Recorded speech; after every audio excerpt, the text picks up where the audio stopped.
Yo, I know it's been over a week, but I had to take some time off so I could upgrade the setup once again. If you guys are on my Twitch, you probably have noticed that I had some posters in the back and I'm slowly putting some lights in and stuff like that. But in the last review, we did the Bomu no Mi as the first rare fruit to be introduced into the series. After saying I was going to do the rare fruit reviews, a few of you guys requested Mero, so in today's video, we're going to be doing the Mero Mero no Mi, also known as the love fruit. But before we start, 96% of you guys are not subscribed, so if you enjoy, be sure to sub with post notifications on and drop a like on the video. Also, if you want to see us getting footage live, be sure to follow my Twitch. We just gave away like 5 legendaries, so you're gonna want to pull up for those. But without wasting any more time, let's get straight into it. So as usual, we're gonna be rating Mero's strength, utility, rarity, and tradability, starting off with strength. So Mero's strength, in my opinion, doesn't necessarily lie in its damage. While its damage is definitely in the good range for a rare fruit, the real effectiveness comes from the stun that's associated with most of its kit. A lot of the moves are coupled with a small passive stun that turns whoever you've hit into stone for a couple seconds. The love pistol move in particular is very similar to Hiei and Ito's E moves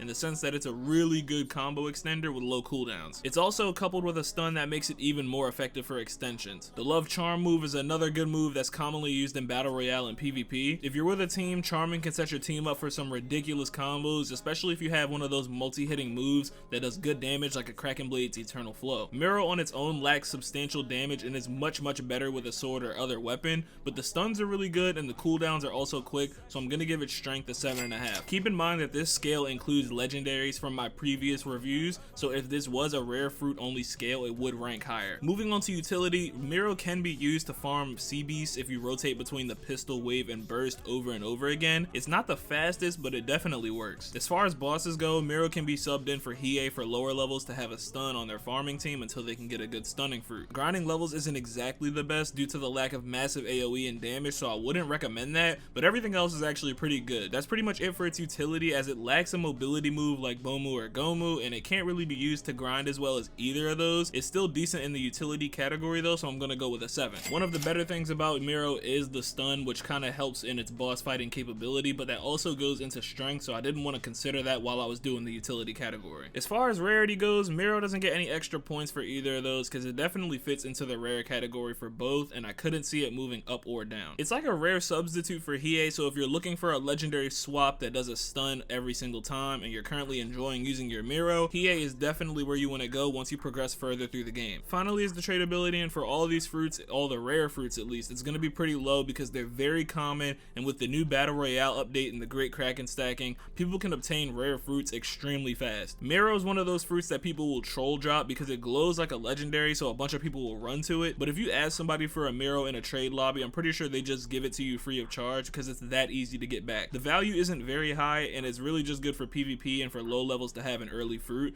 so I'm just gonna give the tradability a 6. Now after adding up all the values, it comes up to a 6.8 out of 10, which is just barely touching that 7 mark. Keeping in mind that this is on a legendary inclusive scale, it actually means that it's an average fruit between all the rarities, which is expected since it's only a rare. If you guys enjoyed the video, be sure to drop a like and comment which fruit you all want next and I'll work on it. As I said earlier, a lot of you guys are still unsubscribed, and if 25% of my unsubbed viewers subscribe, I think we'd pass like 7,000 subscribers or something like that, so be sure to drop a sub. And as always, my Twitch and Discord are below, and we've been hosting giveaways, so be sure to stay active on those. If you guys think I missed anything with Mero, just drop it in the comments and I'll heart the comments just so people can see the extra details that are in this fruit. And that's all for today, so I'll see you guys in the next one. Bye bye.